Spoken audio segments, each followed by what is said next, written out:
Hello guys, welcome back to the channel. And this today's tutorial, I'll be showing you how you can change font style on your Android phone. So guys, let's get into it. First of all, let's just open our settings application on our Android phone. Then we're going to select the display setting. This one, tap on the display setting, and since we want to change the font style on our Android phone, we can tap on font style, font size and style. It's over here. Then click on font style. Okay, and this is the list of the font style on my phone. Then if you want to change it, we can simply tap on the font that we want to apply. And if you are not satisfied with this font style, you can go to the download fonts right here. And for me, I'm gonna go with this one. So just click on the circle.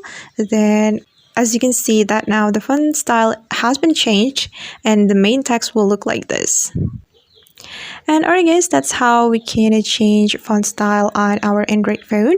I hope this tutorial will be helpful for you. Thank you so much for watching and see you on the next video.